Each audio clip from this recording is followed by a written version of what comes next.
Dans le monde du sport mécanique, il y a deux univers bien distincts. Il y a les hommes qui pilotent les bolides et ceux qui les préparent. Ils s'appellent Jean-Baptiste, Donatien, Adrien, Gilles, Sébastien, Thierry ou encore Ludo. Ils travaillent tous dans l'une des plus grandes concessions de France où ils préparent des motos pour la course, mais aussi pour la route. Cette équipe de spécialistes, c'est celle de Sylvie et Alexandre Salvatore, un couple hors du commun qui œuvre depuis plus de 30 ans dans le milieu de la moto. Oui, bonjour David. Ils y ont tout connu, tout préparé, ce sont les experts de l'atelier. Un atelier dont ils nous ouvrent les portes au quotidien pour une série de préparations de toute beauté. À 40 ans, Jean-Claude Mousset fait partie d'une génération de pilotes qui a goûté à toutes les disciplines en tout terrain. Sa première moto, il l'a pilotée à 11 ans. Il débute la compétition en motocross sous la houlette de Jean-Jacques Bruno, une figure du MX français. Championnat de France de motocross élite, super motard championnat de France SX 250, il s'alignera dans le championnat du monde de motocross en catégorie 500. En 1999 et en 2004, il remporte l'Enduro du Touquet. Pour ses 40 ans, il a demandé aux hommes de l'atelier de lui fabriquer une 450 capable de lui offrir une troisième victoire.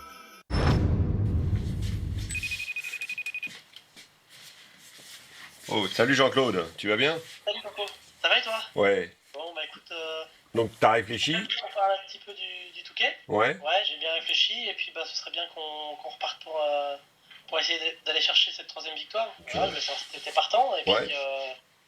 Et puis comment on organise ça parce que il y a du boulot et puis c'est un projet intéressant donc voilà. Ok. Donc en fait tu voudrais qu'on te prépare donc la moto. Je pense qu'il faut travailler un petit peu, Un peu. faire sur le moteur et certainement il faut qu'on modifie un peu la boîte. Ouais. Donc la boîte il faut que mettre quand même la faire tirer un peu plus long. Faut qu'on parte sur une boîte longue, Ouais. la 4 et 5 je pense Ouais. à mon avis.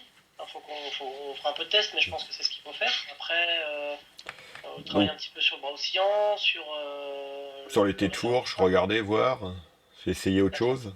C'est quand même la plus grande course au monde, il y a quand même plus de 1000 engagés, donc c'est quand même fabuleux, quoi, essayer de gagner cette course. Et là, que physiquement, la condition physique, tu le sens, t'es comment là à l'heure actuelle, t'es bien? Moi physiquement je me sens vraiment très bien. Voilà, d'accord. Bon, bah je réunis l'équipe et puis on lance le projet, et puis dès que ça avance, je te rappelle. Après avoir été instituteur pendant quelques années, Christophe Guyot débute une brillante carrière moto en 1989. Il crée le Guyot Motorcycle Team, 2 ans plus tard, et porte alors un seul numéro durant toute sa carrière, le 94, symbole d'un département avec lequel il développe de nombreux projets en faveur des motards et de la jeunesse. Champion de France Superbike en 1998, vainqueur des 24 heures du Mans en 2001, il termine sa carrière champion du monde d'endurance en 2004 et devient ensuite le patron du Team GMT 94. Aujourd'hui, il est invité à participer à une course d'endurance et il a besoin d'une moto préparée. Il contacte alors Alexandre Salvatore et toute l'équipe de l'atelier.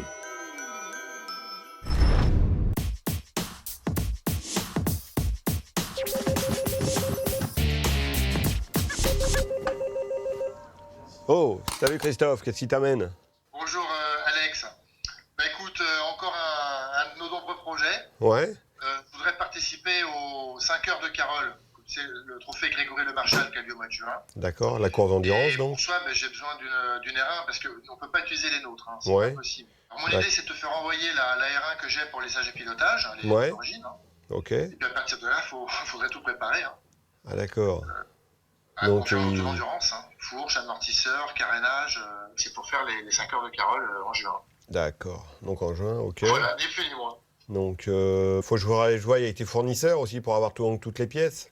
Voir si eux Attends, peuvent je me te donne livrer. toutes les adresses, hein. Tu me donnes toutes les adresses de tout et puis leurs coordonnées des gars qui s'occupent de ça pour avoir directement tout de suite le bon matériel. Toutes les adresses, après les pièces qui vont manquer, nous on les a sûrement, on va se débrouiller. Hein. Ok. Oui, on va se débrouiller. Par contre, ce qu'on peut pas faire, c'est faire la moto. D'accord. On peut pas. Non, bah bon, je vais voir avec l'atelier et puis on va te faire ça. D'accord. D'accord, super. Bon, je vois Très ça et puis je te tiens au courant. Ok? Ok Alex, ça Allez. marche. À Salut. bientôt. Bye. Lorsque Christophe m'a appelé pour préparer une R1, donc on ne savait pas où on allait, puisque donc lui, il a des motos avec lesquelles il fait le championnat du monde, donc c'est des motos parfaites, et il voulait qu'on lui fasse une réplica. Donc au début, il voulait juste, on améliorait les freins, on faisait le look de la moto avec une peinture, un carénage en polyester, une selle monoplace, et en fait, à la fin, il voulait vraiment une moto digne de faire le championnat du monde. Nous avons décidé d'appeler Jules d'IZZ, qui est l'assistant de Christophe Guyot, qui le suit depuis des années et en fait pour nous conseiller et nous aider à réaliser cette moto, puisqu'en fait faire une réplica, c'est comme copier une toile de maître, il faut qu'on la copie sans faire d'erreur. Et ça y est les gars, la moto de Christophe Guyot, là, elle est arrivée là. Ouais. Ouais, là va falloir qu'on s'y mette. Attends, j'arrive. Mais voilà l'engin. Mais bon, Ah ben voilà, ça y est, elle a enfin arrivé cette moto. on a Ouais, du ça boulot. s'appelle Désiré. Ouais. Tu notes les suspensions donc chez Hollins, Ouais, suspension. les Ouais. plastiques chez Bull. Les pneumatiques, ça c'est important. Ouais. Et il faut un moteur à préparer quoi. Il faut s'occuper du réservoir avec valve rapide. Alex, les pots, soit tu t'en occupes des je pots, vois. tu vas pour les Les pots. pots. Ouais, La boîte à air, vu qu'on change la carburation, donc la boîte à air, il faut que ça respire. voilà. Les freins. Les freins, les freins. Ah oui, on a Les les freins, freins. les freins. Ouais, Les freins, les roues. Et le bras Arrive. aussi. Hein. C'est le bras, ça passe pas après avec le démontage rapide. Hein. Non, ça passera pas. Par contre, Alex, Ouais. au niveau du cadre, il n'est pas renforcé Non, non, non. Non. Non, parce que Non, bon, mais des par protections carbone dessus en cas de chute pour Oui, le mais ça va protéger. avec les plastiques. Ça, c'est le même fournisseur qui nous fournit Ouais, c'est tout le ce qui est même, carénage. ouais, D'accord. c'est les mêmes, c'est les mêmes. Après, il y a peut-être les araignées, le faisceau, le tout ça. support, le Ouais. faisceau simplifié, ouais. Il y a peut-être l'injection aussi, non? Ouais, à Les ce moment-là, boîtiers on va, d'injection, on va tout ça. changer le boîtier. On va mettre un autre boîtier, quoi. Faisceau plus On change. petit. Puis à mon avis, il va pas falloir qu'on traîne trop. Hein. Non, vous n'avez falloir pas se- beaucoup de temps comme d'habitude. Hein, Ouais. Parce que maxi, quoi, 4 semaines. Hein. Je vous laisse continuer. Moi, je vais Ouais. déjà contacter tout ça. Si vous en avez oublié, vous Tu dis vous que m'appelez. tu téléphones de la part de Christophe Guyot ou pas? Bien sûr, Ouais, pas de Guillaume. problème. Pour cette moto, c'est assez complexe parce qu'il y a beaucoup de pièces sur mesure. Donc là, on a eu besoin de solliciter toute l'équipe, tous les membres du personnel qui se sont occupés de chaque fournisseur pour les relancer pour que tout soit arrive à point pour que l'atelier puisse monter tranquillement toutes ces pièces. Ouais, salut Ben, c'est Gilles. Je t'appelais, j'aurais besoin d'un kit freinage pour R1 s'il te plaît. Dis-moi, tu peux me commander des pots à cras pour R1 s'il te plaît? Est-ce que tu aurais un faisceau simplifié pour un R1? C'est pour le R1 de Christophe Guyot. Est-ce que tu as le contact pour le Japon pour commander le moteur? Ouais, d'Ivoire, je recherche un amortisseur de direction. J'aurais besoin que tu me commandes une boîte à air. Un bras oscillant pour R1? C'est dispo? Il n'y a pas moyen d'avoir un petit peu plus rapide? C'est assez urgent quoi. Oui, c'est pour Christophe Guyot. La semaine prochaine? Parfait, bah tu me commandes ça. Impeccable. Allez, bonne journée, ciao. Donc on a reçu un coup de fil de Jean-Claude, donc il repart cette année. Pour ses 40 ans, il aimerait gagner. Parce qu'il a fait 3, 2, puis on espère 1. L'espoir fait vivre, de toute façon. Alors, j'écoute. Le premier truc, c'est le gros réservoir. Ouais. Donc trouver un 13 litres à la place du 6 litres pour le filtre à air. Donc c'est quoi que tu avais mis J'avais mis les Les chaussettes. chaussettes hautes. Donc ça. Ok. Donc l'échappement, je sais qu'il travaillait déjà chez Doma pour en avoir un avec un peu plus de puissance. D'accord. Et que surtout pas avoir de soucis au sonomètre. Ok. Mis à part l'échappement moteur, on modifie quelque chose pour avoir un peu plus de puissance ou on laisse comme ça? Non, on verra avec le CDI après, mais Pour le il régler. dit qu'il en a assez de toute façon. Et la boîte, on change pas? Si, donc la boîte, on prend la boîte de l'enduro, donc les rapports de 4 et 5 de l'enduro. 4 et 5.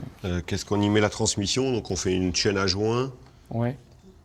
chaîne à joint torique avec transmission 14-46, 14-45. 45. On verra suivant la puissance. Ok, au niveau des pneus?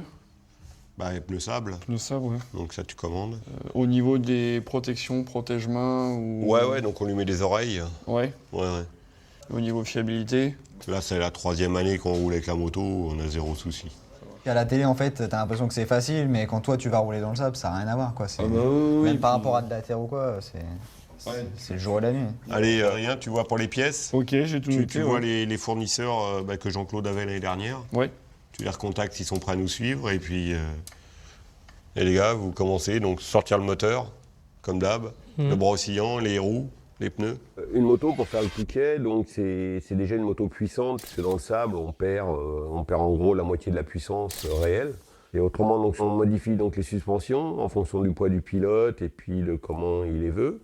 Après, on y met donc un pneu sable à l'arrière, on rallonge la boîte de vitesse et après on y adapte un gros réservoir, puisque donc le but c'est de s'arrêter une fois toutes les heures, parce que c'est obligatoire, au moins 2 fois. Donc il faut qu'on s'arrête 2 fois. Toi, Adrien, tu colles le kit déco. Un bon accessoiriste doit être capable de coller ce qu'il vend.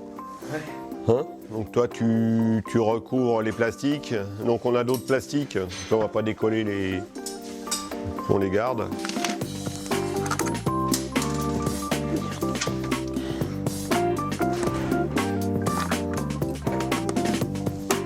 Ouais, Adrien, tu dégraisses bien le plastique du réservoir, hein, surtout.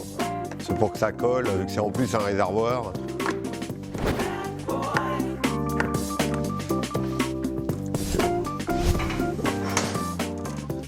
Il y a quoi à faire sur la fourche? Bah, tu modifies les clapets, qu'elles soient un peu moins dures dans les petits chocs. C'est tout. Autrement, c'est bien. C'est le truc que je sais pas faire. Très bien, je vais devoir l'ouvrir en deux.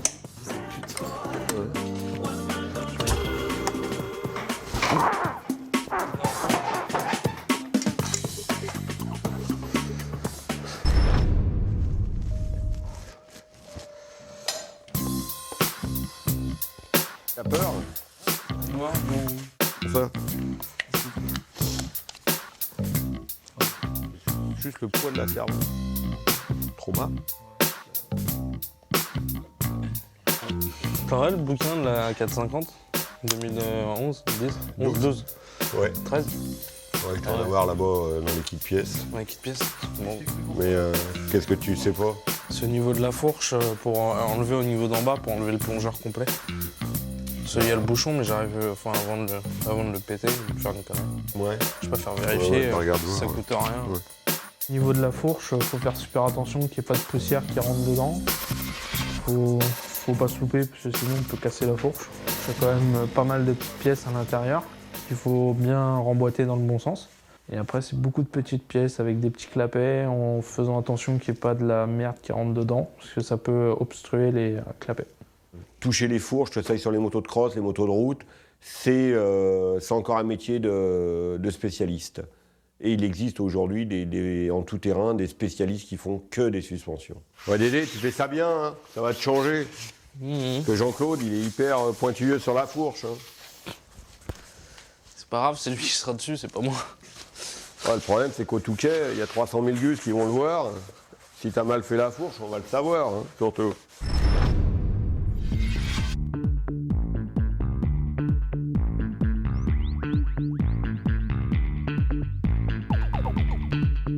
Moi, je vais commencer par l'arrière, hein, on va se partager le Ouais. coup. Je prends l'arrière et puis toi, tu vas prendre...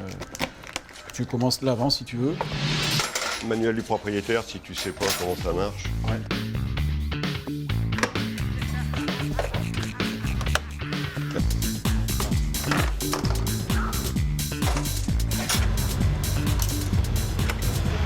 Ouais, Dédé, tu te dépêches de faire ton travail là pour venir nous aider. Je vais venir t'aider à enlever la boîte avant. Ouais.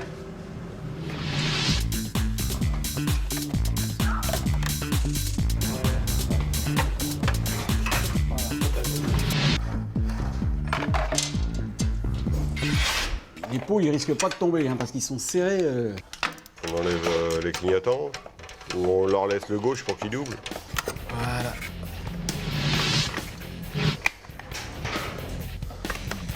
Bon voilà, on va changer la batterie aussi. Ouais, on a l'autre batterie. Et bon.